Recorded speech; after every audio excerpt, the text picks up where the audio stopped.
Hello, everyone. Welcome to the Path Towards Sustainable Healthcare Finance and Universal Healthcare Coverage in the ASEAN Region webinar.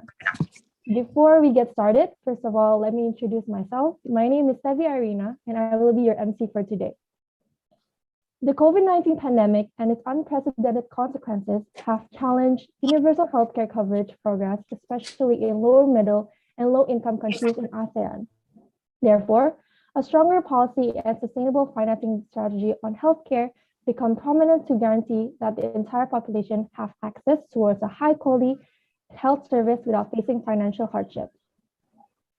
CSIS, along with several healthcare stakeholders, will discuss this matter during this webinar. In this webinar, we'll be discussing a policy dialogue proposed by CSIS on sustainable health financing for non-communicable diseases in ASEAN countries. The policy dialogue will cover three important domains that play a crucial role on the path towards UHC. First of all, will be the expansion of healthcare coverage for all population segments, innovative health financing mechanisms, and best practice sharing, NCD management, and healthcare reforms. The discussion panel will be moderated by Dr. Syarifah Liza Munira, a research fellow in the Department of Health Services Research and Policy in the Australian National University. We want to say a big thank you for our speakers for joining us today in this fine afternoon, including Professor Hasbullah Thabrany, a former professor of health policy at Universitas Indonesia and chairman of Indonesia Health Economic Association. And Dr. Suwit Wibulpolprasert, a senior advisor in the Ministry of Public Health in Thailand. Also, Dr. Eduard P. Banzon, principal health specialist in the Asian Development Bank. Also, Dr. Munira, a senior technical advisor in ThinkWell in Philippines. The session with the panelists will also be equipped with a Q&A session. Webinar participants could ask their questions in the chat box in either Zoom or YouTube. Also, we would like to welcome and thank you all that have participated in this webinar, either through Zoom or YouTube, which could be found at youtube.csis.or.id. If you also like to comment, like, and subscribe, it will be also really great. To open today's webinar this afternoon, we would like to invite Mr. Vermonte, our Executive Director of CSIS, to give the opening remarks. The screen is yours, Mr. Phillips.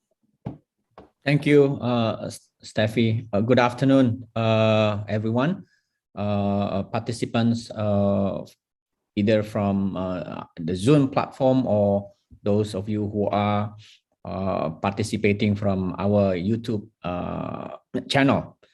And first of all, I would like to thank all the speakers and moderators and of course, the participants. I'm a COVID survivor.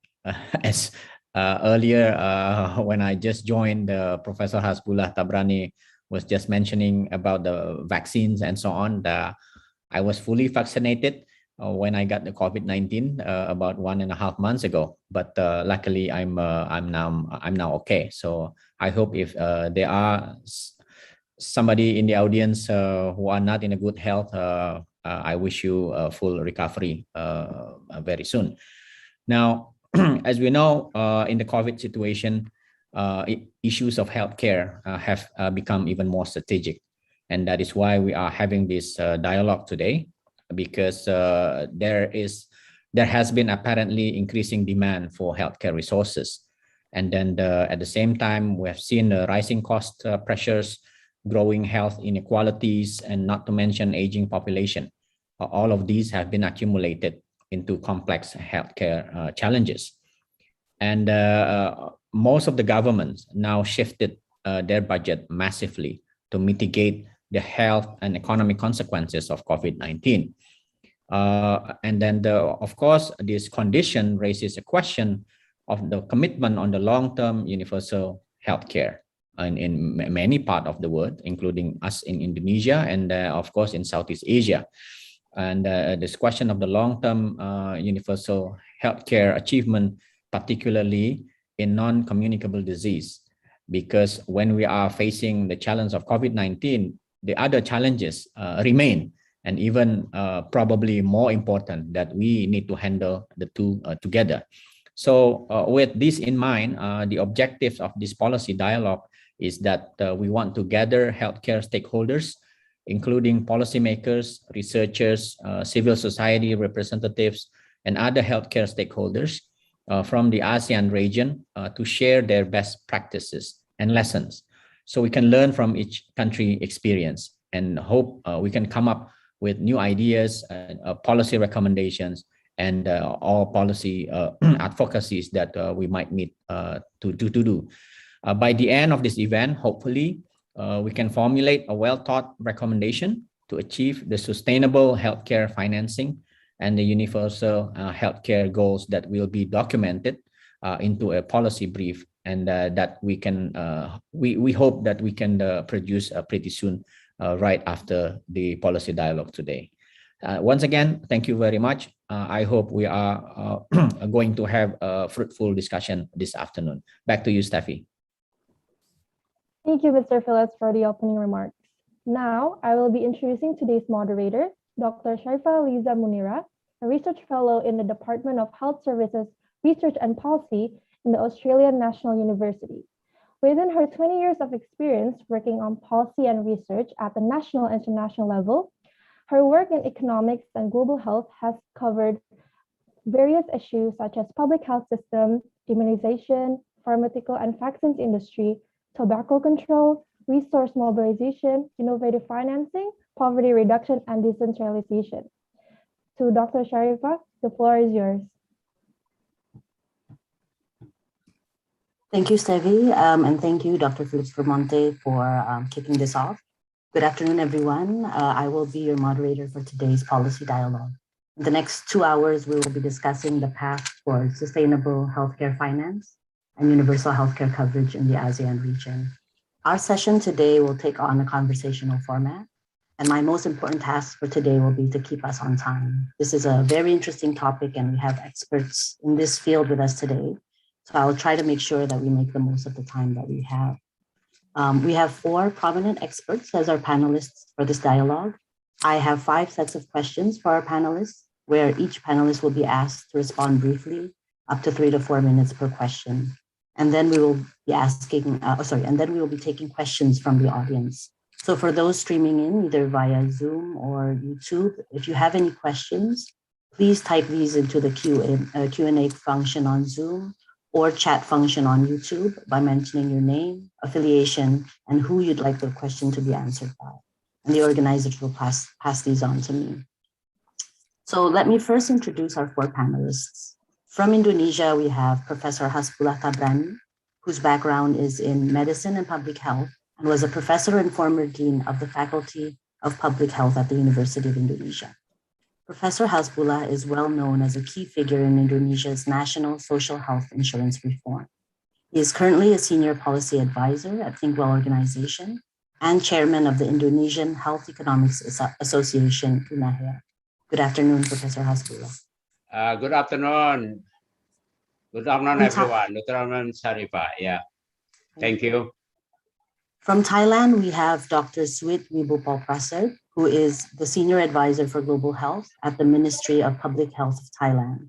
Dr. Suwit is a public health specialist, administrator, and policy advocate, both at the national and global level, and is a well-known figure for his contribution over the years to Thailand's health system development.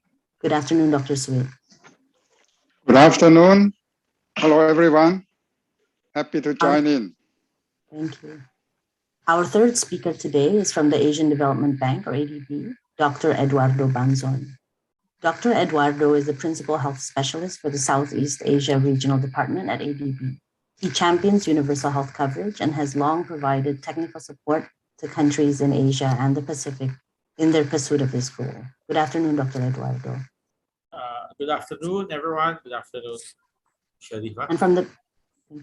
And from the Philippines, we have Dr. Marife C. Yap, who is the Senior Technical Advisor at ThinkWell organization in the Philippines. Dr. Marife is a physician by profession and a teacher and social development worker at heart. She co-founded the Ateneo School of Medicine and Public Health in 2007 and spent the first 10 years of her professional life as a social development worker, focusing on community-based health and healthcare financing. Good afternoon, Dr. Marife. Good afternoon. Good afternoon, everyone. Thank you for this invitation. So a brief overview of the topic. The goal in achieving universal health coverage, or UHC, means that everyone has access to the health services they need without suffering financial hardship. We know that when a country invests and progresses towards UHC, they will also be making progress towards other health and development targets, and that it also provides the basis for long-term economic development. Now, countries in the Southeast Asian region have made impressive gains in the past decade and are at different stages along the path towards UHC. And we also know that non-communicable diseases, or NCDs, pose a major and growing burden on health and development for countries in the region. NCDs account for over 60% of all deaths in the region, and approximately half of those deaths occur in people under 70 years of age. This makes achieving UHC ever more so important. However, the current pandemic is placing extreme pressure on all countries alike, including ASEAN countries. Progress towards UHC is at risk of being hampered due to the pandemic for a number of reasons, including reductions in the utilization of health services. This is both from stay-at-home requirements and people themselves limiting their exposure to healthcare settings. There's also fiscal pressures that may halt or even reverse levels of public financing for health, and from lower household incomes and abilities to pay out-of-pocket expenses to access care. So for our first question, I'd like to ask Professor Hasbullah. Professor Hasbullah, how do you see the government's commitment in achieving UHC, specifically in terms of access and coverage, given the ongoing need of COVID-19 responses, comparing this to pre-pandemic times? Yeah, if we look at our five-year plan, medium-term plan, or LPJMN, the government set a goal of covering 98% of the population by 2024.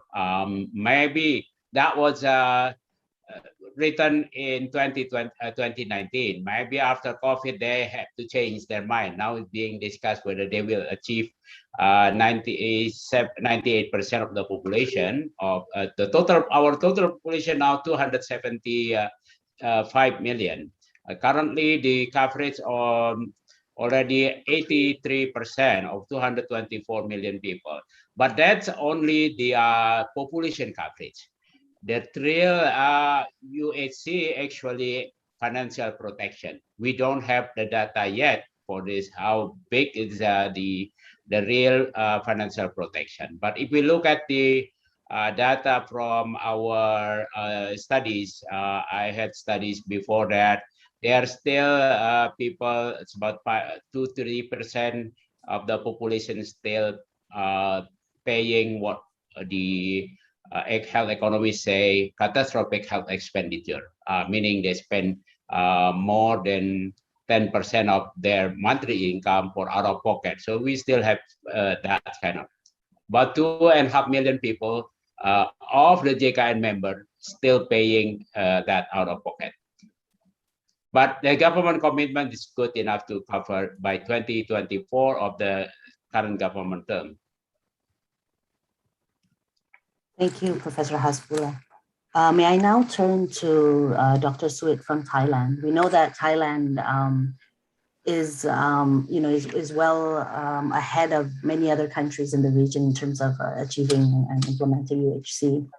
If I may ask the same question, Dr. Suwit, how do you see the government's commitment to UHC given the ongoing pandemic?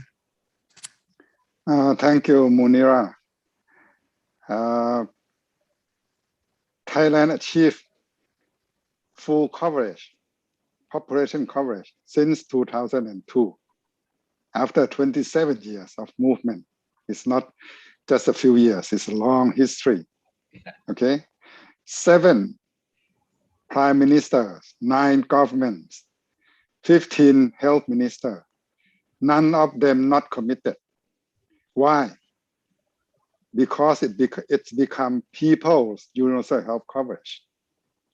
No politician dare to say that I won't commit to universal health coverage. It belong to the people. That's the key. In the COVID, the government write a blank check on health. You fill any number, you request anything.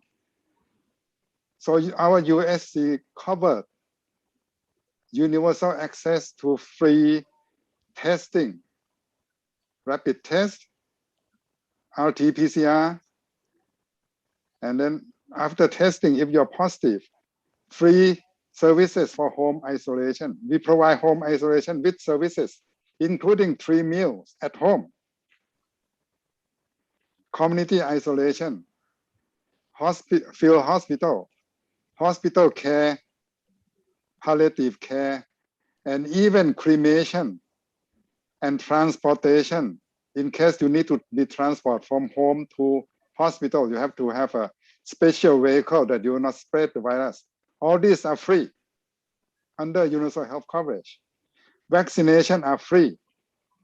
And the USC vision in Thailand is everyone on the Thai soil, not only the Thai nationality, everyone on the Thai soil have access to essential health services without financial barrier. Of course, there are challenges, many challenges, but this is the vision. So the COVID has show the case. Everything is free for everyone. For the non-Thai, still some challenge, but literally it's free. The government provide a budget. So for us, money is not the problem. Over to you.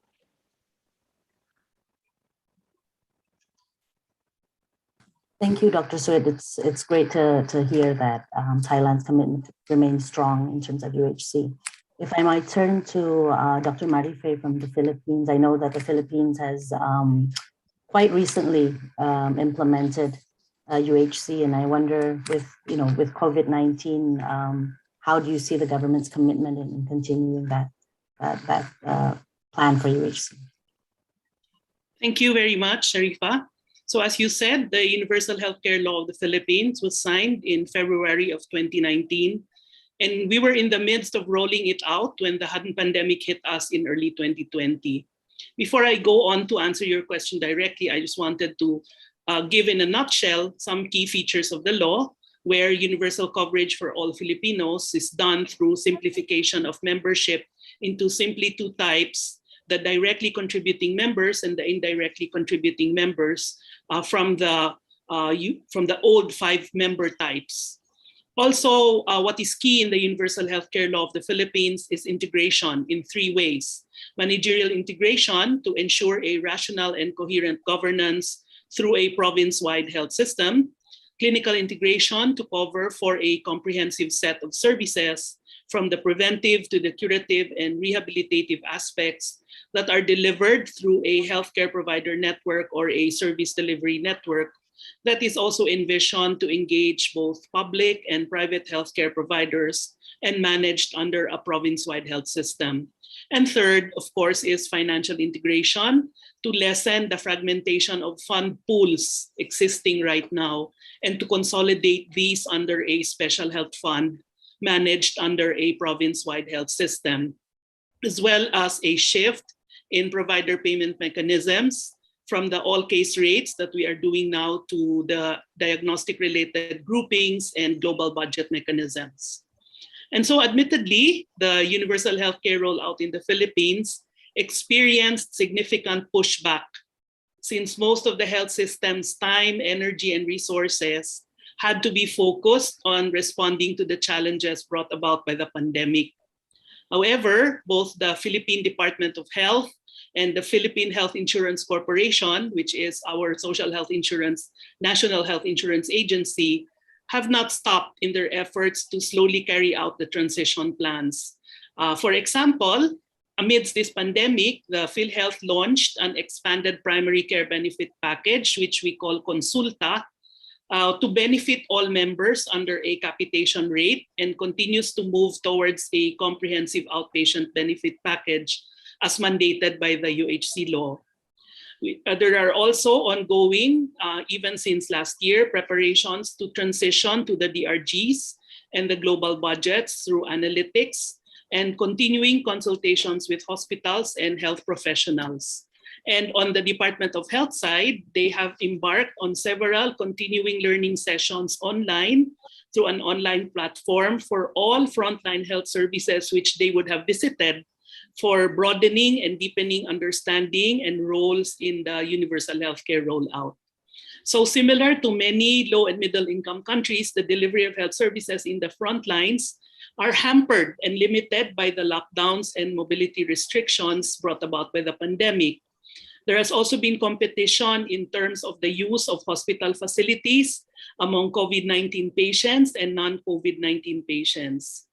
In addition, the inability to quickly and sufficiently reimburse PhilHealth coverage payments to the hospitals, including payments for RT-PCR testing, which PhilHealth covers, has led not only to limited delivery of health services, but also put into question the capabilities and capacities of government agencies like PhilHealth and the DOH. And these in turn have unfortunately caused a loss of trust and have raised suspicion among many legislators and the citizenry. All these have hampered and hindered the delivery of health services and the rollout of the UHC law. And a last point here is that the continuing needs required to support the country's pandemic response have also caused a diminution in budgetary support for the rollout of the UHC law and the necessary structural and systemic transitions within the Department of Health and local health systems to support the different provisions of the law. For example, for the 2022 budget, the 110 billion pesos that the Philippine Health Insurance Corporation has requested has been slashed to around 80 billion. Although there are still deliberations going on at the House of Representatives, and there continues to be support from policymakers to increase the budget, especially for the improvement of the primary care package. Over to you, Syarifah.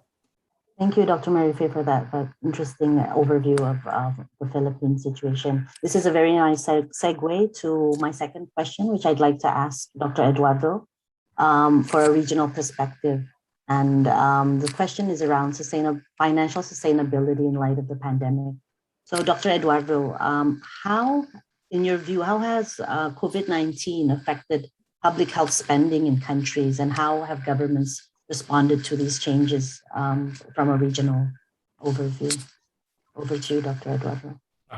Thanks, Syarifah. I think I'd like to pick up in what Suwit said, blank check. Okay, so in the sense that what we've been seeing in lots of countries in Southeast Asia, including Indonesia, including the Philippines, even outside the region, it's a pandemic. It has affected the economy. We have seen contraction of the economy in nearly across the board. And so, and we know already, whenever we talk about UHC, we always have to learn how to argue to ministries of finance. That's what you always teach health people. You should be able to translate UHC in a manner that the Ministry of Finance and Parliament would be able to see the cost benefit, that putting more money into health will actually lead to more economic growth, more money, it will lead to, and in a sense, that's the COVID story. Essentially, we're saying, look, unless we put more investments into the health system, we rapidly strengthen the health system. We buy billions of dollars of vaccines in the case of Indonesia, but also in the Philippines right now. I think the amount is now also billions of dollars. When before, it takes us so much time just to convince ministries of health to buy any type of new vaccines or new. So that has been the case. So we're seeing the financing happening. Okay, the challenge and the question, I think, as you said it, and which a lot of people are afraid of, is that once the pandemic ends, because as long as the pandemic is there, the spending for health will continue. Once the pandemic ends, would you have sort of a pushback? How do we call it? We're all of a sudden, because so much money has been put on health, then when health sector starts saying, okay, let's put the money, we continue to sustain the spending, or they ask for money, ministries of finance will say, no, you got your money already. Okay, so now we will put the money in other sectors. And so that would be the challenge. And rather than, and I always say that this is not a challenge. This is a challenge that the health sector can easily address by making sure that in the next few, by delivering on the money that they are now getting quite a lot. And so that will be a challenge for advocates of UHC, including my friend Hasbullah and Suwit. You better make sure that the money that your countries are giving to your health sector will be accounted for properly, that the performance and its contribution to UHC will be well documented and quantified. Thanks, Syarifah. Thank you, Dr. Eduardo. That's very interesting. May I ask or pass this on to Professor Hasbullah? Professor Hasbullah, from the Indonesian's perspective, being in UHC for 6-7 years now, with the amount of financing budget being poured into health, as Dr. Eduardo was saying, do you see that this is being committed to a wider health system, or is it, very much focused on COVID-19, which makes sense, but is it also being used to strengthen the health system as well? Well, thank you, Dr. Syarifah. During the COVID, certainly governments, as also in Thailand, in other countries, spending a lot of money for this, because they by law it's mandated that for the epidemic or pandemic that the government should finance everything. Yeah. So we learned about this, and people now learn that universal health coverage is unavoidable. It's about feature. This is the right of the people. But when looking at the JKN, the special personal care for the coverage of the all people, they're still not in the same page. There are still a lot of perception that the healthcare is not the right. Although our law actually providing the right to healthcare for everyone. That's our constitution. But in practice, that's not there yet. We can observe in the last 7 years, our contribution of the social health insurance to the total health expenditure increased from 7% in 2014 to now 24% of the total health expenditure. So that's a big increase. And our landscape of health expenditure, the public or government financing, or in the WHO, they call it mandatory spending by the government, health financing, mandatory, whatever the name, increased from previously around 35%, now 52% of the total health expenditure. So we can see that the impact of this, what we call it JKN, which is National Health Insurance Integrated, all social health insurance schemes before 2014, and all social assistance scheme into a single payer, like in Thailand, in Philippines, the payer health. But we have a different perspective. We cover from the beginning comprehensive care, and we manage all the financing using prospective payments since the beginning. It changed all other aspect of healthcare. It puts healthcare provider into efficiency and effectiveness. It puts procurement of drugs and equipment. It puts all other behavior of health financing and health spending by clinics and doctors. So we have a big reform as a result of the introduction of National Health Insurance, or JKN.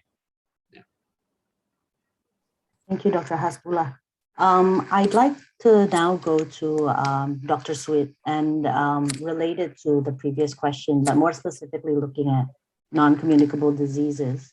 So Dr. Suwit, as we know, the financial restraints that are there on the health system due to the pandemic, how do you see Thailand's system or our government's commitment to long-term healthcare services, such as those needed by non-communicable disease patients, where continuity and compliance is crucial? How has Thailand been able to manage this?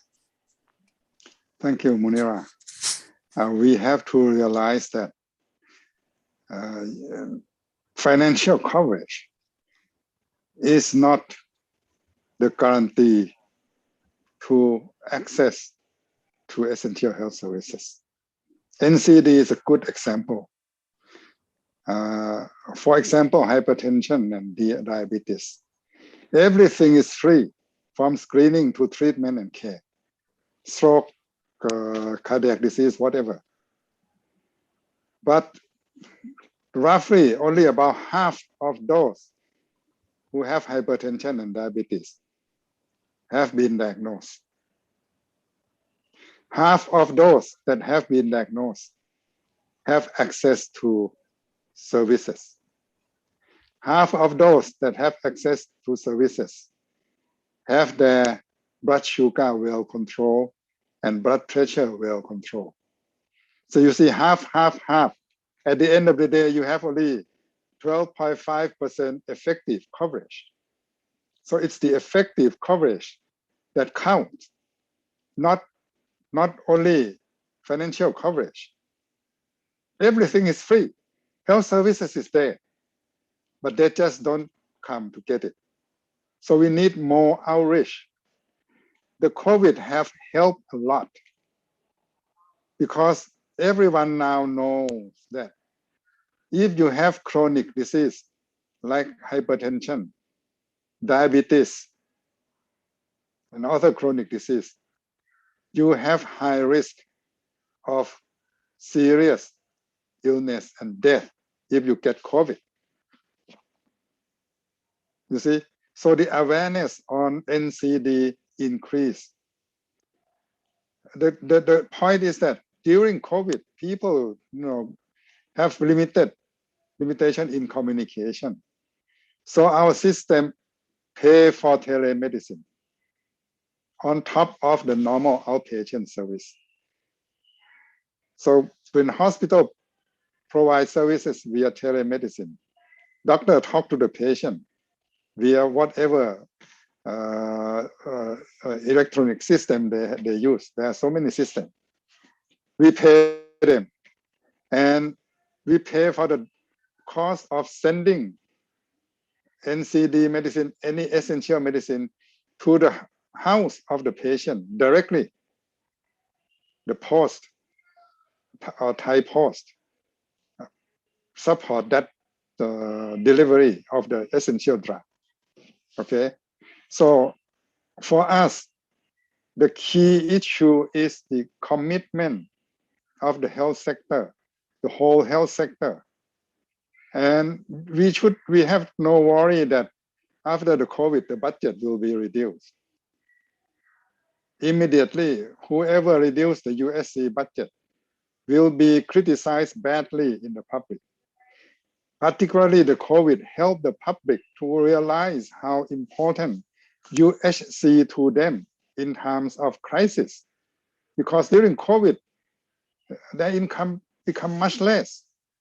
If they have to pay for health services, they'll go bankrupt easily. Now for COVID, they learn that they can get free services anywhere, including the private sector. Private hospital are happy to cater COVID patients because we pay them. And we rule that don't charge the patient. If you charge the patient, you'll be sued and you have to pay back the money. And we pay them fast. Normally, USC pay the provider every month. For COVID, we pay every 2 weeks. Every 2 weeks. So they are happy to accept the patient because we pay fast. We pay high price. For example, for red case mean those who need intensive care, who need respirator. The total cost that we pay per case is about $40,000 to $50,000 US per case. They cannot not accept. Of course, they can say that we have no bed. That's they can say. But if they admit the patient, they cannot charge any single dollar for any services. And now the people know that it's so important.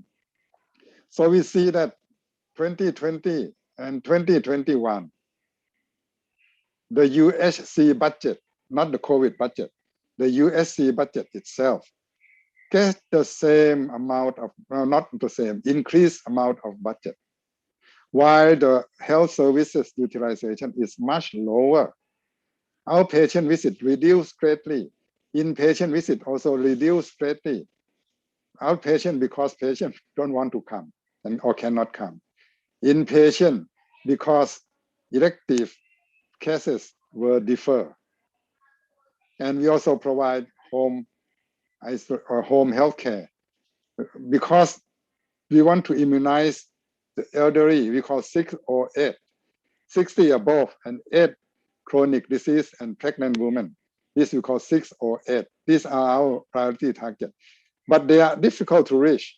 So we have a CCRT, Community Comprehensive Response Team, who get into the community and then provide rapid antigen tests, advice, and immunization of COVID vaccine for the 6 or 8 at home who cannot come out.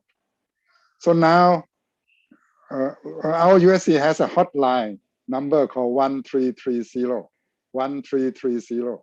Previously, people are not very well aware. They know when they need it, they know, but they don't use it. They use a lot, but not that much. But nowadays, 1330 become heroes. You don't have a bed, you call 1330. You cannot get tests, you call 1330. They have, I think, 1,600 lines. People are picking call and also call back to the people who are at home for home isolation. Call back twice a day. The issue is that you have to make the people feel that USC is mine. It is mine. I won't allow any government or any politician to cut the budget or to damage the system. Thailand has achieved that so far, very good. And we have to maintain that for the future. Over to you. Thank you, Dr. Suwit. That's very interesting, especially knowing that the out-of-pocket payment in Thailand is quite low, and health service remains, and financing remains strong in Thailand. I'd like to go to Dr. Syarifah on that same question in terms of the financial restraints on the health system due to the pandemic, and the country's commitment in terms of long-term healthcare services, particularly with non-communicable diseases requiring continuity and compliance. How do you see that playing out in the Philippines, Dr. Syarifah? Okay, thank you. Well, even prior to the pandemic, there has been a trend of increasing budget allocations for health. Before the pandemic, the budget for 2020 had been increased from 97.7 billion pesos to 100.6 billion. And this increased funding had been appropriated to the DOH when the pandemic happened, so that the total appropriations for 2020 had totaled to about 205.6 billion. However, as Dr. Banzon has mentioned, with this responsibility, however, is the need to account and to obligate these funds. Unfortunately, our Philippine Department of Health, due to lack of capacity, has only been able to obligate about 176 of the 205 billion and only disbursed 141 billion. And of course, this has been brought to question as to why, despite all of the needs, the department has not been able to appropriate or use these funds. But there is an increase, the trend is still an increase in budget allocation or budget budgets for the DOH, where the DOH has now been allocated 210.2 billion, while its initial budget was 242 billion for 2022. So, but most of these, of course, are for COVID-19 response. For the PhilHealth, our initial data shows that there is a slight decrease in paid claims. In 2019, it was 97 billion, but in 2020, it went down to 95.7 billion. But 99% of these claims were for non-COVID services, and only 1% was for COVID. However, there continues to be many unpaid claims that are still being settled, since there are many policy gaps that continue to be addressed. Again, this points to the need to improve capacity of our purchasers to finance both COVID-19 and non-COVID-19 services. In fact, many stakeholders have pointed out that there is really a need to revisit all of these because there is still a lot of out-of-pocket because there are gaps in coverage. For example, we are unable to cover for emergency service and home care for COVID-19. We also have very limited number of hospital days that are covered by PhilHealth. The rest are out of pocket. And of course, our country being what it is, there is a lot of indirect costs due to travel to the facility. And this has also increased because of the limited mobility due to the lockdown. Now, in response to how the non-communicable diseases are being addressed, as I said, the idea is to really provide a comprehensive set of services under the UHC, but I wanted to highlight oncology care, cancer care, financing.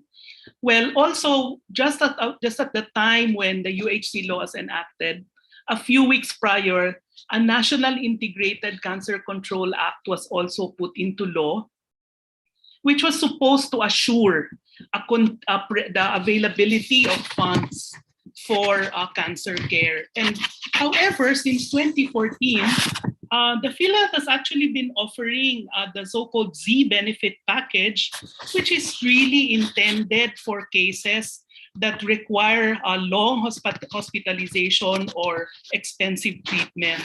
And a study that we did late 2020 showed that there was very little utilization of the Z benefit package as it is.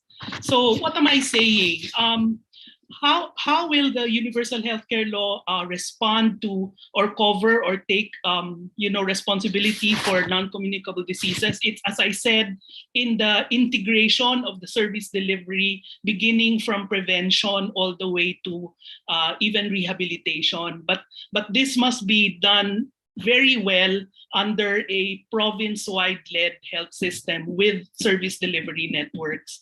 And also that the packages or the purchasing arrangements will be that there are so-called population-based services, which are really more preventive and promotive. And these are the ones that will still be supported by the Department of Health, as well as the individual-based services under which many of the NCDs fall into the category. And these are the ones that will be purchased by PhilHealth, using, of course, the good case mix under a DRG, but all put together under a global budget for facilities within the province. Of course, all of these are still being prepared and envisioned, but these are ways where we hope we will be able to sustain supporting and providing the necessary services under the UHC. But again, I do agree with what Dr. Banzon said. The onus of responsibility is upon the Department of Health and PhilHealth to be accountable for all of the funds that have been allocated to them or to these units, and to show that we will constantly need and clamor for this much or even more to better deliver services for all Filipinos. Over to you, Syarifah. Thank you. Thank you, Dr. Marifeh. If I may now turn to Professor Hasbullah in regards to non-communicable disease commitments by the government, given UHC, knowing that though out-of-pocket payment has gone down over the past few years that JKN has been put in place. But how do you see, this pressure on the financing of healthcare, specifically for non-communicable diseases? Prof. Hasbullah. Yes, thank you, Dr. Munira. Yes, out of pocket going down. Before we implement national health insurance, it was around 50% of the total health expenditure. Last year, our national account showed the out of pocket now, at that time last year was 31%, but still high enough compared to WHO standard 20% of total health expenditure for out of pocket, and much higher compared to what Dr. Suwit has been done in Thailand, which is only about 11%. So it is an improvement, but still not adequate. Remember that out of pocket from national account, just total cases, total spending. But in terms of the protection of the people, we have to look at the proportion of people who spend out of pocket for healthcare. The World Bank standard and WHO standard now setting two thresholds, 10% and 25% of the total household income or expenditure. This is still quite high for us. And also because of the payment of the JKN to the healthcare providers has not been adjusted. The capitation payment remained the same since 7 years ago. It is irrational in my view, because other costs is increasing. For the hospital, it's not been adjusted for 6 years. So if we look at the analysis, the average claim, although we pay DRG-based payment, but we can analyze based on the average claim per inpatient, per admission, which is remains about 5 million Indonesian rupiah or $420 per admission, which is very low compared to the new price for the COVID that the Ministry of Health set the minimum charge per day, per day, 7.5 million rupiah. That's the lowest one. It is not per admission per day for the COVID cases. And for the cases, severe cases, which require ICU or ventilator, the government now reimburse about $1,100 or 16 million rupiah, much higher. So by having this illustration, we are afraid that if the JKN does not adjust the payment to healthcare providers, the provider will do balance billing and charge the patient, which is evident from our survey in the ThinkWell project. That will decrease the protection of the healthcare expenditure that threaten that the out-of-pocket might impoverish people. So this is the challenge that the government should pay attention. Our ThinkWell health financing activities assessing the ability to pay by looking at the trend of increasing average income of the population. Actually, there are room for that. In addition to that, we have also potential to reduce out-of-pocket by charging sin tax. Remember that Indonesia is the champion for smoking. Sorry to say, unfortunately. We have the highest prevalence of adult smokers in the world now. I think 32% of the total adult male and the total population, and 64% of adult male. And our revenue, the government revenue for income tax from the sin tax, the cigarette tax, is 150% of the normal government allocation for the Ministry of Health. except for the last year. Last year, because of the COVID, the government allocate 3 times more than normally, and it's about almost 160% of the total revenue of the sin tax, the cigarette tax. But with the normal healthcare outside for the COVID, last year the sin tax revenue, the cigarette tax revenue, is still about 50% more than the government allocate for regular healthcare budget. So if we are using this sin tax money, actually we can reduce out of pocket, but the political will not there yet. Thank you. Thank you, Professor Hasbullah. That's very interesting. And before we go on to strategic policies, just before that, I'd like to go to Dr. Eduardo and ask, from a regional perspective, how do you see different countries tracking on in regard to non-communicable disease, tracking on in terms of the financial restraints that are there for the health system, and how that might reflect or translate into health care delivery for non-communicable diseases? Thanks, Syarifah. Okay. There was a point, one of the things that probably we've seen with COVID, I think, as I said earlier, money is coming, and of course the question you've asked, whether well, is that money only for COVID, or is it money that also going to NCDs? So one of the things we have to understand for us, we all work in the health system, that a lot of things that we put into attacking COVID will also address NCDs. Okay, so what's a big part of the money in lots of countries? It actually has strengthened the ability to do tracking, because we have to keep track of all those who are positive. We have to do contact tracing and all that have actually strengthened a lot of, how do we call it, disease registry systems. The ability to get feedbacks, okay? So it's not just one-way system. And so I could see that as something that can easily be used for COVID. What's the second thing? We've actually strengthened community health workers, because we need to do isolation. We have to make sure people are complying with a lot of the criteria. In a sense, we've actually, countries all over the region have actually potentially now has a new set of cadre of health workers. A lot of these people are not health workers, are not your traditional community health workers. And so the challenge now for health system is to make sure that we build on this. So these are your potential patient navigators, which are part of non-communicable disease systems. What's third? For health insurance, I think Marfa said that, Hasbullah said that, and Thailand's already doing that, but the other countries in the region are doing that.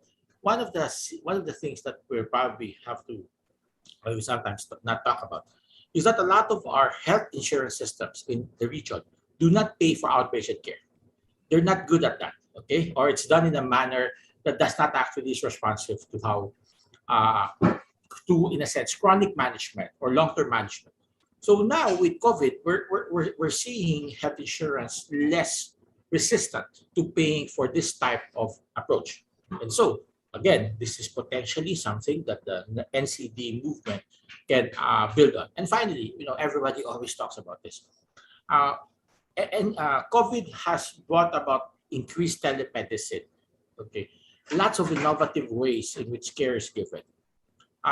Teams of healthcare workers now, because that's the only way you could actually address COVID. And these are, we know, are elements that needs to address NCDs. So, yes, there might be, we can acknowledge that probably money is going not really to the type of investment some NCD champions are looking for, okay? But we have to be a little bit much more broader and see all of these investments in the health system that COVID is generating is really putting a great framework, a great platform for much more stronger country systems, UHS systems to address NCDs in the future. Thanks, Syarifah. Thank you very much, Dr. Eduardo.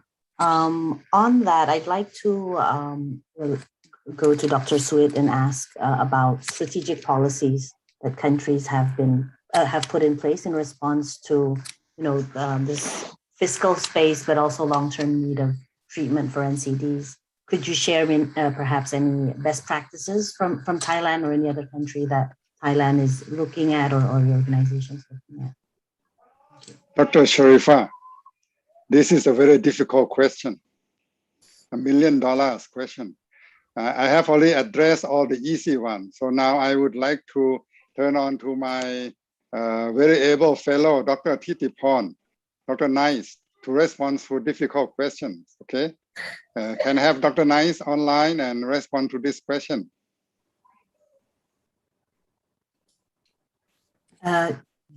So just to do a little introduction for Dr. Titiporn Tuang Ratananon. She's a general practitioner at the Department of Health in Thailand and a researcher in non-Thai population research unit in the International Health Policy Program in the Ministry of Public Health in Thailand. Thank you, Dr. Titiporn, for joining us and over to you. Thank you very much. So I'm going to respond to these $1 million questions. So we do consider that the NCD is quite a huge public health problem. And yes, it's a part of our UHC. And we didn't use another strategy. We still use our fundamental strategy, which is the safe financing system, SAFE. SAFE stands for the sustainable. So the budget that we use for the overall UHC needs to be sustainable in long term for the country. For example, the healthcare expenditure, it should be around 5 to 6% of the country GDP, or around 15% of the government spending on health. Yeah. Yes, we do allow a little bit and a small amount of the out-of-pocket payment, and because our aim is to reduce the household catastrophic instead. And A is the adequate. Like Dr. Suwit already emphasized earlier, that we have to ensure adequate resources for facilities, medication, other medical devices, and especially those healthcare workers, that they need to be well trained and equally allocated throughout the country. So in these terms, we can ensure the adequate services for all of the people in the country. And F is the fairness. Fairness is the heart of this financing system. It is the healthier one will support the sick one, and the rich will may have to pay more. Either it's the taxation, currently, or the insurance, or even those concept of the social security scheme. And the E, efficient. So we cannot spend all the money in the world in NCD, especially in new drugs or innovation. So by we want to include some of the new drugs or innovations, we need to have those tools such as the health technology assessment to ensure that every penny that you spend, you worth it. And another additional, it is not that innovative, because it's been here 60 years, is the village health volunteer. Sometimes we need to get back into the primary healthcare fundamental. So by having the village health volunteer, we can access a lot of hypertensive patients, because we go there into their homes and having them monitor their blood pressure and detect them earlier. Yeah. But there's a long way to go, like you have seen in the effective coverage. Yeah. Over to you. Thank you, Dr. Titiporn. I'd like to go to Dr. Syarifah on this in regards to any strategic policies that that the Philippines might have considered, given the pandemic, the need for continuing commitment to non-communicable diseases. Are there any that you could share with us, Dr. Syarifah? Yeah, thank you, Syarifah. Well, I have to say that these strategic policies or guidelines may not have been so much driven because of the pandemic, but may be more emphasized because of this. And I refer to 4 important reforms that our universal healthcare law is pursuing. I've touched on this in my earlier responses. So for example, the universal healthcare law is really quite specific about the need to clarify roles, where our Department of Health and our local health systems, we are a devolved health system in the Philippines, will really be responsible for population-based services. And there will be a payer or a purchaser of these services, which will then mean that people who perhaps suffer from or are high risk for developing non-communicable diseases can be caught early on, through better prevention and screening. And that is why the first rollout was the expanded primary care benefit package that I talked about earlier, is precisely so that, as Dr. Suwit had said, we need to make the people feel entitled, that this is their right as a citizen, and therefore they should really clamor for it. But they cannot clamor for something which they have not tasted, so to speak. And therefore, really setting up or providing as best we can the expanded primary care benefit package is a way for people to know that, yes, there is a system, yes, there is a payer for that. Other things, like I also talked about simplifying membership, direct and indirect contributors. And then I think another important reform is the pooling of the funds to PhilHealth, which is our national health insurance agency, for all individual-based health services. And many, as I said, of NCD services are really individual-based. And people, because they do not have enough money, have gone to rely on other government agencies like Philippine Charity Sweepstakes or the Philippine Amusement and Gaming Corporations, as well as the Syntax, which has really been instrumental in expanding membership coverage and paying for premiums for the indirect contributors. These are ways to make sure that there is no fragmented pool, because many of the NC patients who suffer from NCDs actually line up in these facilities. But with the universal healthcare law, it is now mandated that the monies that they allocate to support citizens for this will now be given to PhilHealth. And this will then allow PhilHealth to become the most powerful single purchaser of services and can really negotiate. And together with the other provider payment mechanisms that we are trying to implement, like the DRG system and global budget, we hope that this will also allow for the rationalization of the delivery of services. And our colleagues from Thailand have also mentioned health technology assessment. That also, and that was shown very much and put to good use with the COVID. So now there's been a lot of debate, because when our Health Technology Assessment Council says, well, there is not enough evidence and rationality to pay for this kind of COVID testing, then PhilHealth cannot pay for it.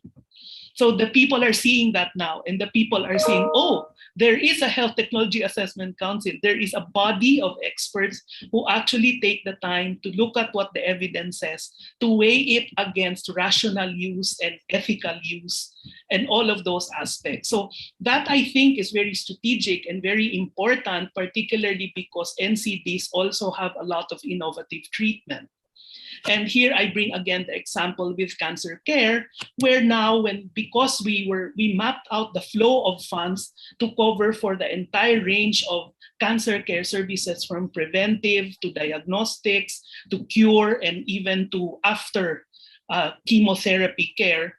Now we see where the different agencies can help support, and where the other aspect, which I think is also very strategic, comes in, where public-private sector engagement happens. Because we are hoping that when we contract the health services through the networks, we are contracting not only public health service delivery systems, but also public-private networks. Because here in the Philippines, we know that a number of the really complicated services that NCD illnesses require are more lodged or more capably done in private hospitals, but are very expensive. But if there is a network, there is an agreement within a network that's managed from a province system, then that can somehow allow people who cannot afford access to these because they are covered under the universal healthcare law. So I think these are important strategic policies that can be put to good use and practice for NCDs. Thank you. Thank you very much, Dr. Marife. I'd like to go to Professor Hasbullah on this. Dr. Marife mentions about a single payer system, and I'm sure Indonesia, Professor Hasbullah, yourself are very familiar with this. My question is in relation to that, and also with the need for non-communicable diseases. And you mentioned about syntax, leveraging increased financial resources. But a question I'd like to ask is, how would you see any strategic policies to increase the utilization of health services for non-communicable diseases? And if you can also share a little bit on Indonesia's plan for its health technology assessment. Thank you. Yeah. Thank you, Dr. Syarifah. The fact is that in our national insurance, almost 60% of the claims of these JKN are related to NCD, non-communicable disease. That because we have more aging population, as Dr. Suwit also mentioning, everywhere same in the area. And also we have behavior of those people with increasing prosperity, their behavior of not only smoking, but also eating more foods with the higher cholesterol. That also create higher prevalence of NCD. And therefore, currently the Ministry of Health is thinking and actually revising to include some of the screening program to detect earlier of this NCD, such as for diabetic, similar to Thailand. We have about 25% of the population from our population-based survey are suffering from hypertension. But if we look at the proportion who seek a treatment, that's only 1/3 of them are going to the healthcare facility, even though they are covered by the JKN, because they don't have any awareness of their disease and awareness of the risk if they are not getting good control. And therefore now our strategic is to switch a little bit some of the funding, and also requesting the government to allocate more money to spend for health promotion, primary prevention and detection, using screening, simply screening, not very sophisticated screening, such as require primary healthcare providers to continuously measure blood sugar and blood pressure periodically, such as every 6 months. That will detect early diagnosis. We are also, since the coverage of the JKN is comprehensive, no mention about the limit, for example, because we contracted providers. The only limitation is they can only get the healthcare benefit in the provider network. But currently, about 70 to 80% of the all public and private healthcare providers are already networked with our national insurance. So basically, that's relatively no limitation in terms of the access. But if they are not treating earlier, then we estimate that our burden for this NCD will be high, and therefore we require them early detection. Then they are entitled for the treatment for cancer, for example, or open heart surgery or any others. to ensure that we only cover the most cost-effective healthcare, tertiary healthcare, we established a National Commission on the Health Technology Assessment. The HITEP in Thailand also working with us, the NICE of the UK working with us to establish and to train our staff to do it.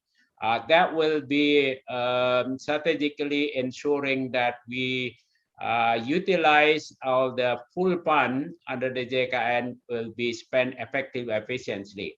We are also now under our ThinkWell, Syarifah also doing that in ThinkWell, piloting what we call it strategic health purchasing, meaning that we link the purchase by healthcare insurance to a healthcare provider strategically to link the payment and the outcome. We are piloting for maternal neonatal health and tuberculosis, and also we are piloting global budget in some district to ensure that our limited amount of fund, National Health Insurance Fund, will be used effectively. Thank you. Thank you very much, Professor Hasbullah. We're nearing the end of this session, so I'd like to ask my final question to Dr. Eduardo Banzon. Are there any long-term recommendations or any innovative strategies that countries can put in place to ensure that they are achieving universal health coverage, efficiently? Thank you. Okay. Sorry. Thanks, Syarifah. Okay. I think probably before we say long term, I'll propose something short term. Okay. And something I think you guys gonna do, right? Probably somebody should be writing up all of this that we're talking about. Lessons of COVID-19 response and how it will help UHC. Okay. We have seen a lot of things in the COVID-19 response. Okay. I think before we start the meeting, I was saying Dr. Google, in a bad way, in a sense, everybody is now a health expert. In a good way, a lot of the things we always say that UHC is a whole of society response is actually happening. Everybody is concerned about health right now. Everybody, frankly, a lot of the languages we use, a lot of the words we use to advocate for UHC is something that's so accepted right now. That you could not have good health, you could not respond to COVID unless everybody is involved. So we know long term, whole of society is needed to sustain UHC. It's happening in Thailand, it's not happening in the other countries. So we need that. Second, something Suwit was talking about, we need to find really the right way, the appropriate set of tools to get the private sector involved. Hasbullah also is talking about that. My friend knows that all our countries in Southeast Asia, most of our countries in Southeast Asia after involves private hospitals, private healthcare providers. And those that have been advocating UHC, this has been an unbelievable challenge. How to get the private sector, the private doctors to be involved, happy enough, right? Sometimes what countries do, they just drop the private sector, but we know that's not the way to go in the future. So COVID-19 has given us lots of lessons on how to get the private sector involved. Some of it is good, some is bad, some makes them happy, some makes them not happy. Let's put that down into lessons and hopefully this gives us the second long-term plan, right? So the first one, whole of society. Second, get the private sector involved. Of course, the third, everybody's favorite term, digital, the use of digital tools and all of that. And frankly, we really need to write this down. This is not just telemedicine. I already said that earlier. Disease surveillance systems. We talk about interoperable health system as if it's something so great. It actually happened now in COVID-19 overnight. So we better try to see how this can be really become something that's part of the long term. And I think the last one is that one of the things we always argue when we talk about UHC is that it's about, you really need money, right? And sometimes people will say, no, you have to be efficient, you have to be all of that. Well, these are all given. But the reality is that if you want to have sustained UHC, we need sustained financing. It's not something you put some money and then expect it to go. We're already seeing that now with COVID-19. okay, to sustain the response against COVID-19, we need to put more money. And so making this, that money, sustainable financing for you, it's not something we even have to debate anymore, argue anymore, and make this something accepted by everybody, by countries, by societies, by government, for me is the fourth. So that it's no longer talk about we should put more money into health, and the people will question you. It's really just a question of okay, have you done your homework, health people, to argue for that more money you have? And have you accounted for what you have actually, what we gave you last year? So it's no longer, the sustainable financing is now a question of how much and not whether, please give us money. I hope that helps, Syarifah.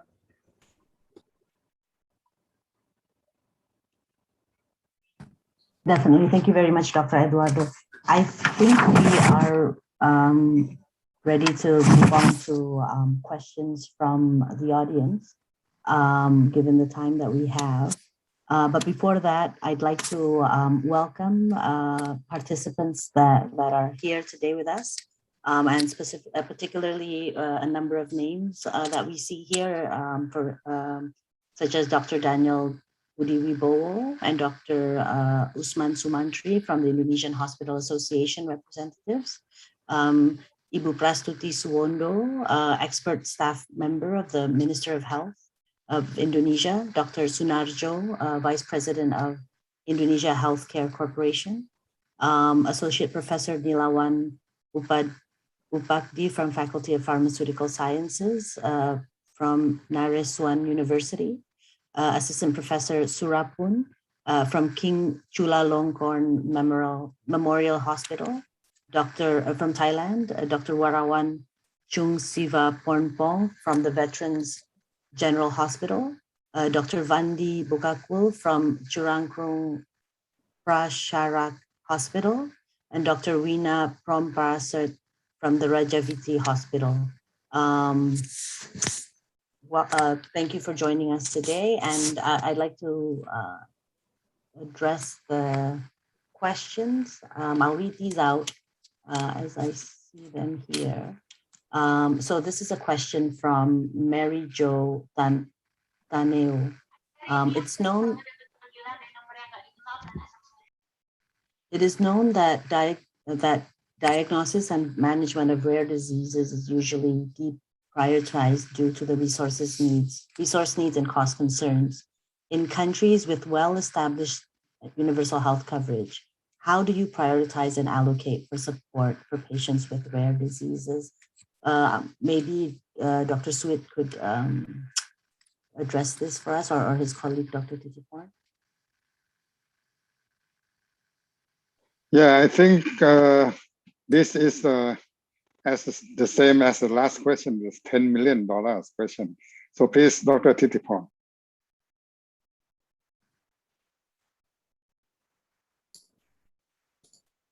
Okay, I think in addition to those financing, maybe we need to expand the scope of the overall system. So we have another mnemonic to memorize. It is called the GRAPS.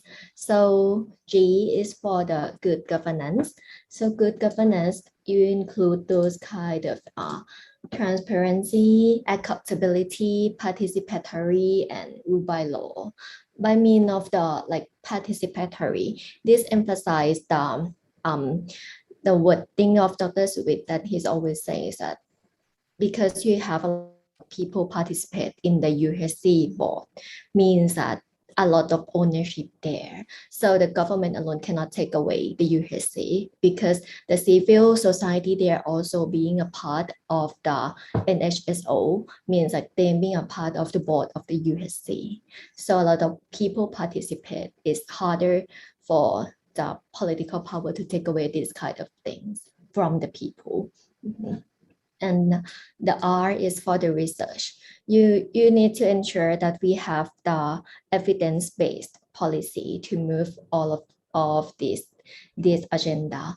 In Thailand, we have the Health Research Institute and the HITAP that everyone mentioned, and IHPP, International Health Policy Program, which all of this body we do the research about the policy to like a feedback loop of the UHC. Yeah, and A is the adequate and equitable, and S is the safe financings, and the lastly is those political commitments. So in short, it's that we need to expand this kind of scope out of the financing, but to the overall system, especially those kind of governance. Yeah. Thank you. Thank you, Dr. Titikon. A second question is from Kristen Agaseta from Takeda Healthcare Philippines. What do you think will be the enabling factors so that countries, especially those which rely on private sector for specialized care, will be successful in leveraging public-private partnerships to achieve UHC? Perhaps Dr. Marife or Dr. Eduardo could respond to this. Let me go ahead before we ask Dr. Dodo, who will say the right things. I think my answer is a little bit rhetorical in the sense that an enabling factor has to be one where a system is trusted. Right now, the difficulty with engaging private sector, let's say for inclusion in a healthcare provider network, is because certain regulatory guidelines of government are not friendly to involving private sector. And what do I mean? It's very difficult to pay private sector for their services. And this is what it will entail in here in the Philippines. If we are to contract services with private sector, then that means that the government will be paying private sector. But this is very difficult at this time because our governmental regulations are not set up for something like that. So one of the enabling factors that should be founded on trust is really to revisit some of these mechanisms, which are right now a bit difficult because of all the talk that's happening in terms of the accountability. So accountability and trust are important enabling factors, together with these being translated into better guidelines that are more friendly to private sector. Because as has been shown with our COVID experience, with the involvement of the private sector, a lot of things moved quite fast and a lot of things were enabled. But of course, the consequences of that are now being seen with all the investigations that are happening. So I think that's a very crucial ingredient that needs to be factored in to engage the private sector. Over to you, Dodo, if you have additions.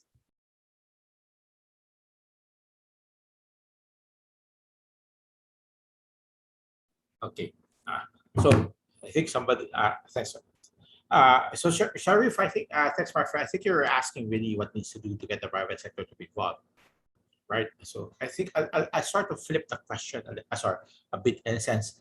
When we start talking about the private sector, we sometimes think that the private sector is a homogeneous private sector, right? They're all the same. They're not. We know that. And if we look at other countries, this is how they've actually, including Europe, that's how they've actually been able to manage their private sector. They started saying, okay, let's deal, which are the nicest private sector to deal with. So these are the nonprofits, right? So for example, you go to France, most of your healthcare providers are nonprofits. There's a lot of religious nonprofits, and we also see that in Asia. But in the talk of UHC, in lots of countries, they have not really leveraged these nonprofits. What's good with them? Well, they're not probably as profit-oriented as some of the other private sectors. Okay, and so, and in a sense, they're probably much more willing to sit down and agree to some of the much more lower rates than what the other private sector groups expects to be paid off. Their cost of operation is probably lower. Then what else? We've also seen, of course, and I think we're seeing that a lot in Indonesia right now. We've seen that also we're also seeing the trend in the Philippines. We've seen that in a lot of other countries in Europe, in the US, where basically you have this chain of hospitals in the private sector, groups that has essentially been able to become more efficient. That means their cost is lower. They could actually sit down across the table, for example, with BPSGKA, with PhilHealth, or with the Mutuales in France, or with the whoever is the health insurance operators in their respective countries, and be able to agree to lower price without charging. And so that's the second. So in a sense, government policy should be to sort of how do we call it, promote, facilitate, enable this type of efficiency gains or efficient, getting the private sector to become much more efficient. What else are we see with the private? So in a sense, what government needs to do is probably get to sit down and start studying their prospective private sector. And we actually don't have that type of great studies in the region. And I think CSIS may want to do this and really try to go deep and not just have the kind of descriptive studies, which we have a lot. No, we could get that, number of hospitals and all that. And so you start going deep and try to see which part of the private sector is actually those who are willing to work with the government to promote UHC, and which part of the private sector is probably, no, we want to charge whatever we want type. And so, you probably have to have a different engagement with that type of private sector. Thanks, Syarifah.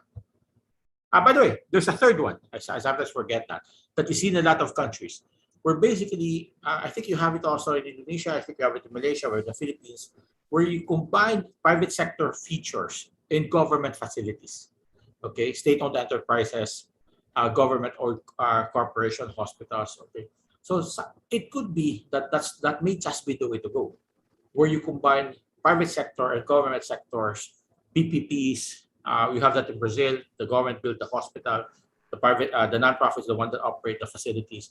So you might then, or in a sense, incentivize a type of private sector, which gets the benefits, the best parts of private and government.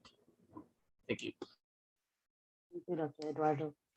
We have a question for Professor Hasbullah from Nadira Syarifah. Is there any disparity that might occur between dues assistance, I think this is the, what do you call this? The premium, PBI recipients and paid participants in terms of utilizing UHC in Indonesia? Well, certainly there are differences. Our analysis based on the claim review, it is published in the statistic of JKN, showing that at the beginning, those who are non-paying member in Philippines, we call it subsidized member or PBI, had much less access to healthcare. That because we observed based on the registered population without looking at the actual registered population. What I mean actual is that those people who are subsidizing by the government, with the national government at the beginning, might not necessarily receiving their card, so they cannot use their benefit. That's one thing, but that's becoming improved now later on. The second, those people who are subsidized, mostly the poor and low income, have a behavior before that they're afraid to go to healthcare facilities. That because their previous experience not good, or behavior, they trust more, low income people trust more the traditional medicine, so they didn't go there. The third one is that they might not be able to reach the hospital or primary care providers also, although we contracted based on our JKN, it doesn't matter, they can go, once they are registered, they can go to public or private providers. But transportation might be a big barrier for them. So they didn't go, although they have the right to do it.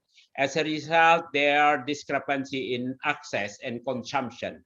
But if we look at the trend after 7 years of implementation, the gap between paying member and non-paying member is becoming smaller now. it is indication that the access becoming better. In addition to that, after the introduction of national health insurance, the discrepancy in the supply side, where in many district province in the past, there have been lack of supply side because of no one paying. In the past, we have a market mechanism, hospitals selling their product. So in the province with low income people, there is no market for that.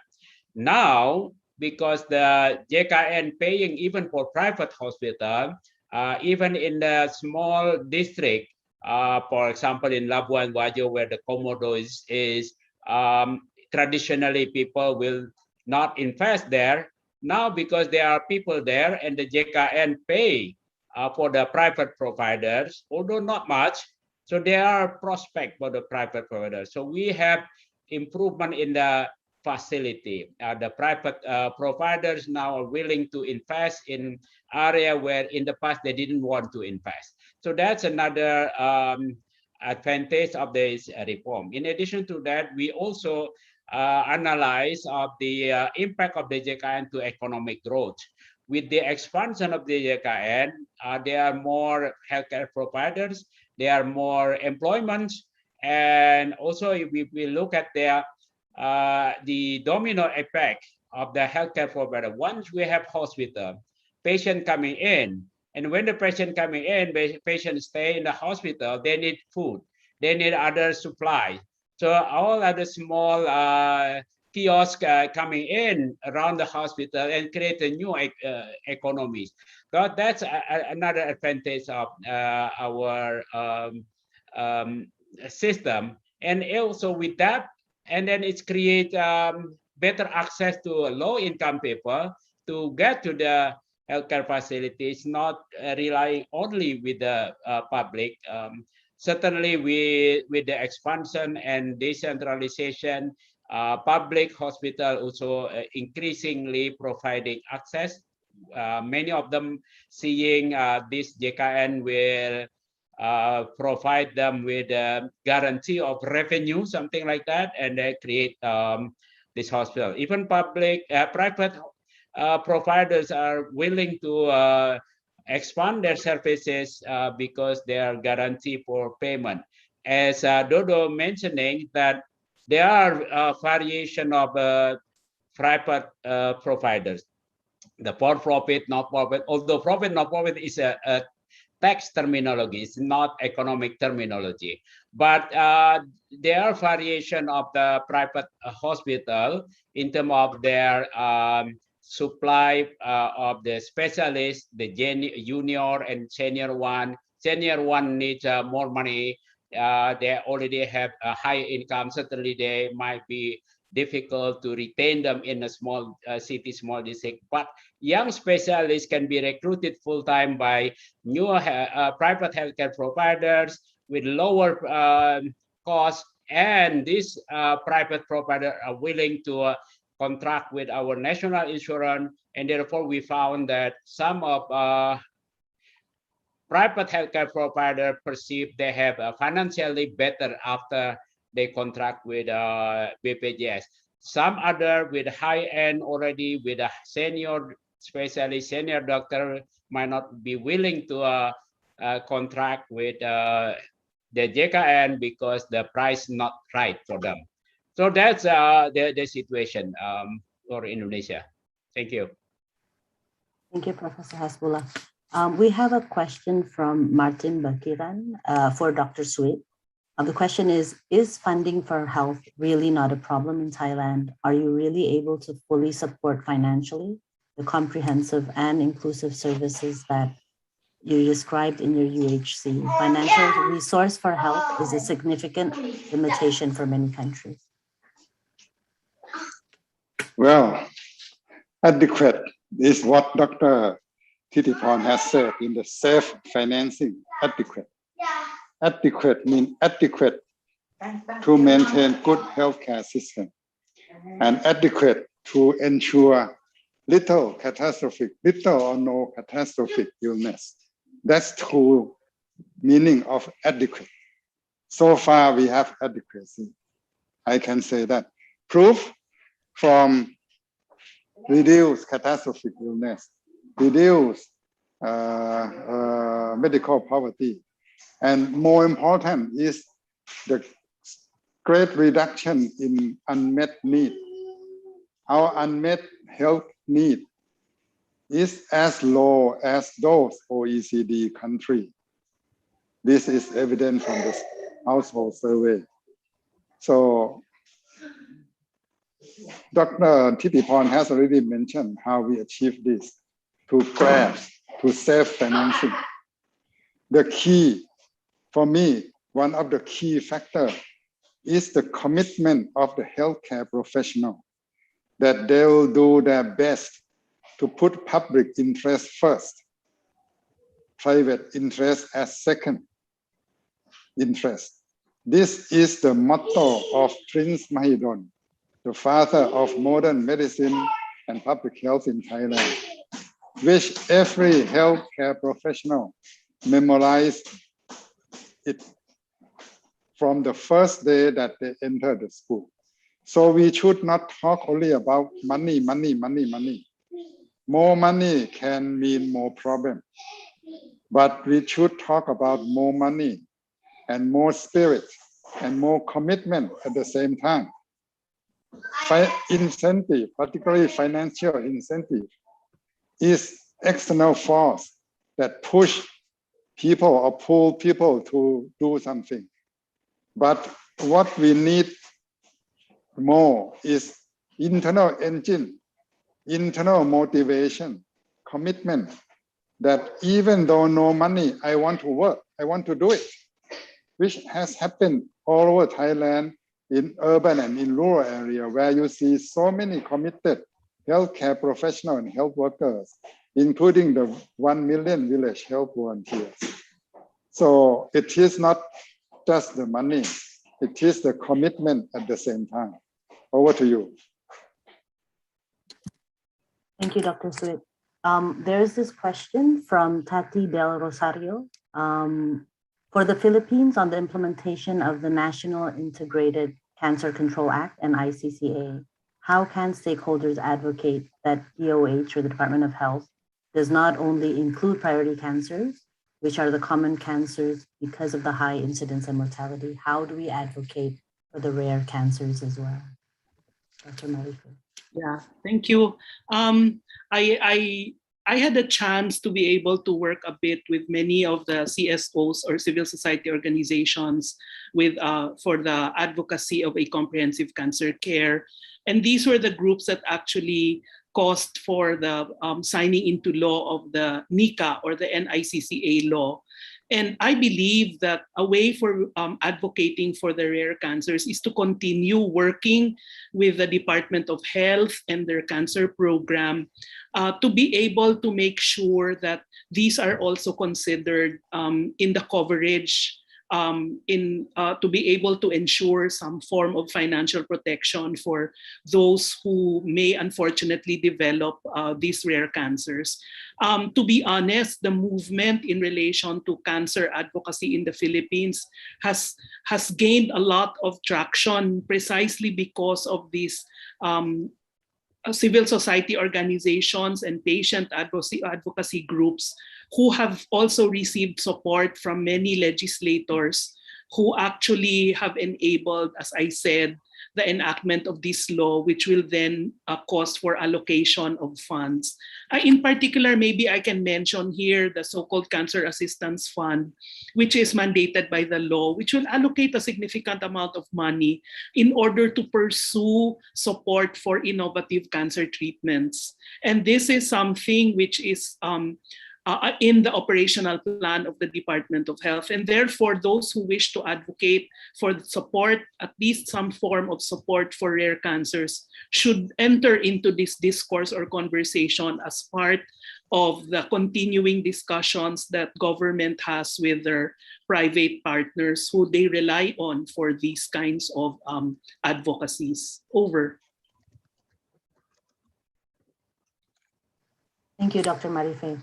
We have the This final question, and I'll open it to any of the panelists to respond. If the pandemic conditions prolong, thus affecting the country's economy, how can policymakers strategize to ensure that UHC is achieved as planned?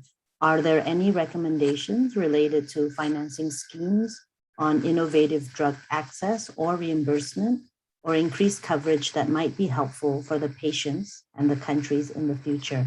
And examples would be outcome-based pricing, tender policy, multi-criteria decision analysis, IRP pricing, any HTA related. Who would like Well, to? maybe I can start first. Yeah. Well, certainly if pandemic continues, which is everybody is not expecting this, yeah, but it is possible. Yeah. I think thanks God that the advance of medicine and genome and so on, finally we have a very quick vaccination in a very short time, relatively, from the beginning of the COVID.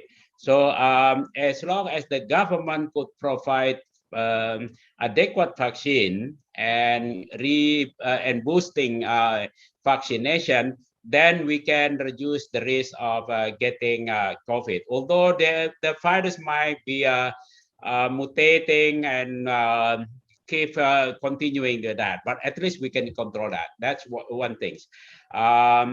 The second, that if there's continue to do that, certainly it become endemics. It will not be pandemic for everything. Then the law will allow some people to purchase or to pay out of their pocket, for example, for tuberculosis that we already offering. The pandemic is over, now become endemic.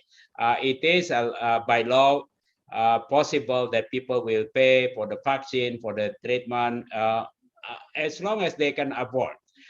Certainly we can include all the funding for this endemic into integrating into the JKN, into the national insurance, and becoming much more effective if we can integrate together. People also have to be educated that they have a responsibility to care. You cannot rely on the old government providing free and so on, while they have a freedom of behavior that put them in higher risk.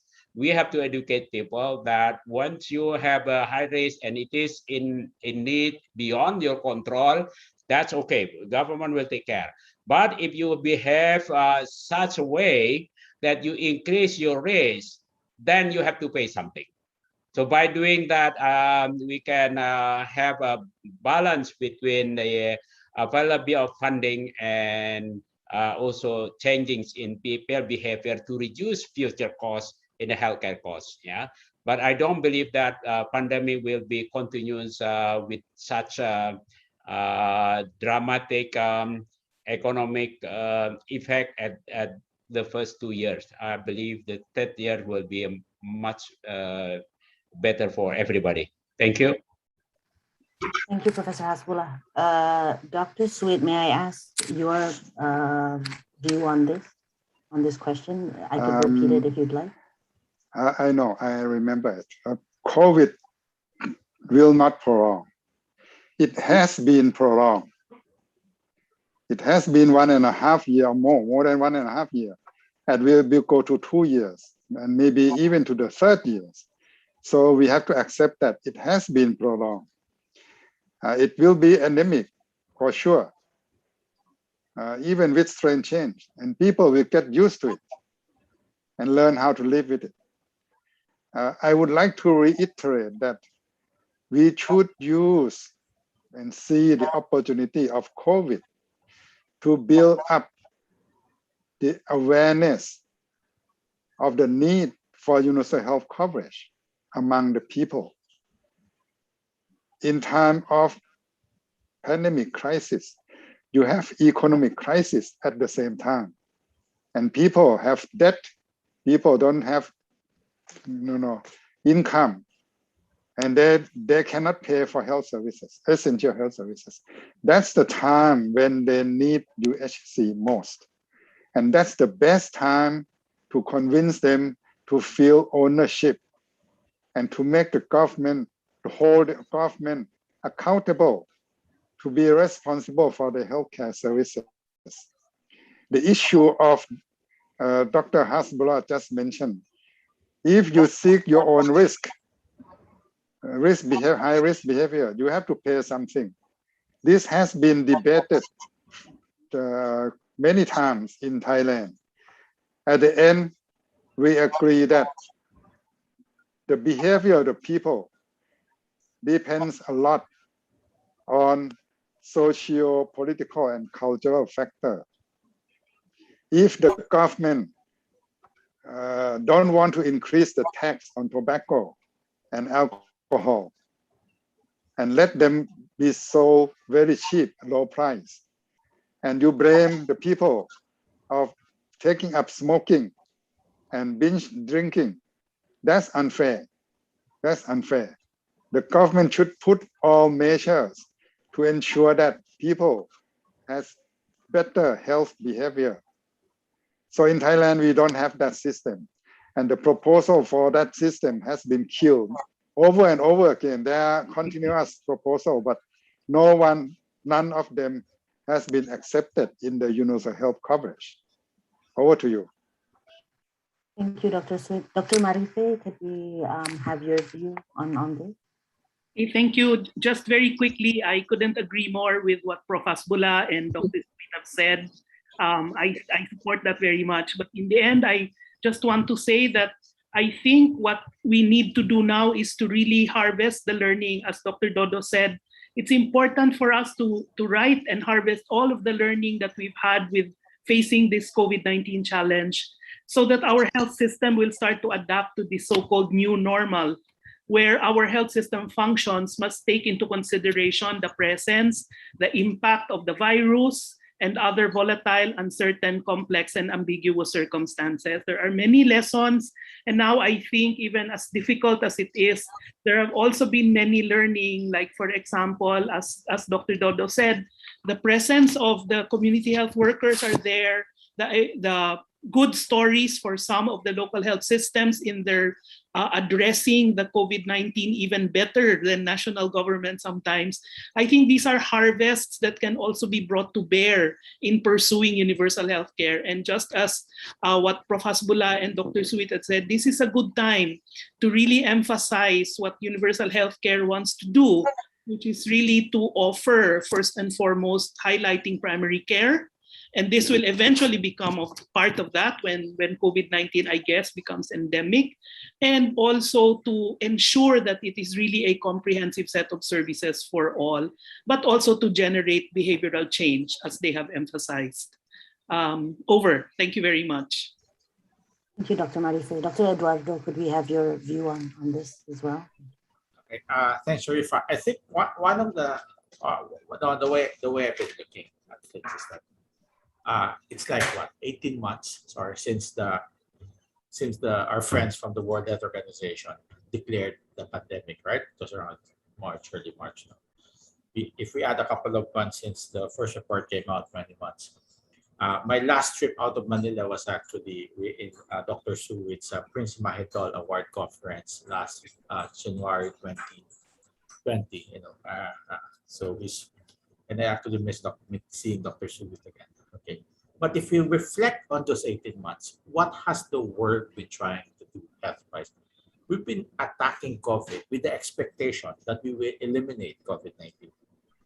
So in a sense, when we start talking about vaccination, when you start looking at a lot of things, the thinking of a lot of people is that if we can actually do all of this, vaccinate, stop the spread, stop travel, we'll be able to do to SARS-CoV-2 what we were able to do SARS-CoV-1, right? Eliminate it. There's really not much thinking on what we need to invest on in the health system if we accept that COVID will be endemic. And frankly, it's only now that we started to accept that thinking that this will become endemic. And once we start accepting COVID-19 become endemic, then health people are good. Come on, these are among the best minds that I always work with. I think should start now thinking on what needs to be done to make life better for everyone in an endemic world. We haven't done that. Okay, we say reduce the risk, but it's not as if people wants to become fat, right, or drink alcohol. So what needs to be done so that in an endemic world, people, we could find that balance?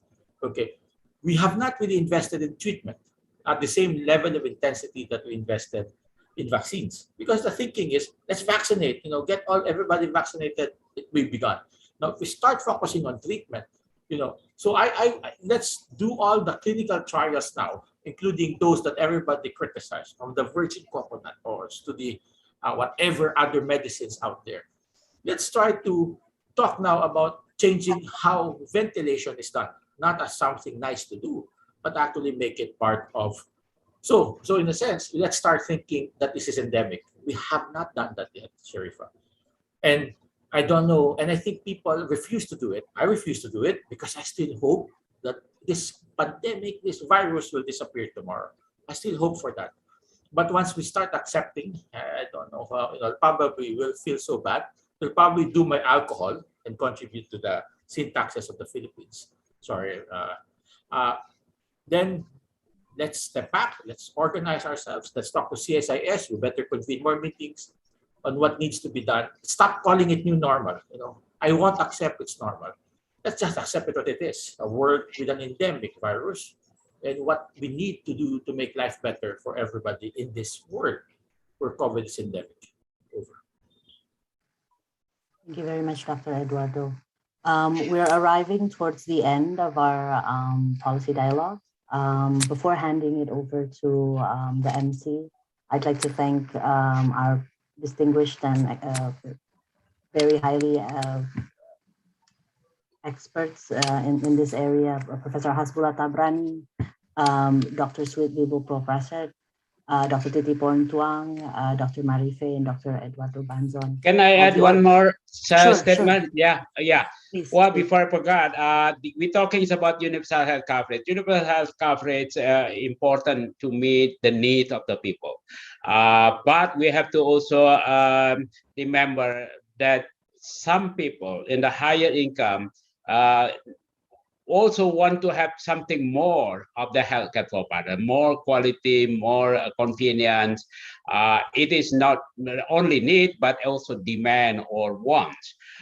We have to provide room also for that. So how we design a synchronized system that those people who want more can still get it. We're talking, for example, about the market access, about option for financing for the higher income that meet their want, their desire, their convenience services, and providing probably much more convenient medical intervention. That's not been discussed in this universal health coverage, although it is not universal, but still important complement to ensure that universal health coverage will be acceptable by all kind of income levels. Thank you. Thank you, Professor Hasbullah. Are there any other comments or additional statements that the other panelists might want to convey? No. Okay. So the organizers have asked me to, I'd like to continue thanking our panelists and also CSIS for organizing this very fruitful, interesting, and important dialogue on this topic.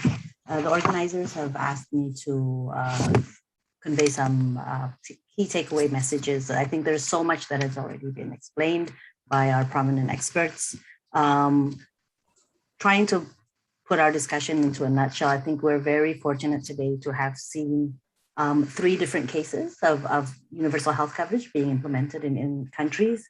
Thailand, having a much more experience and implementing UHC. Indonesia having 6-7 years into this, and Philippines starting it I think with COVID-19 taking place, we see some sort of stress test, where products are put to the stress test, and then we see how the health system prevails.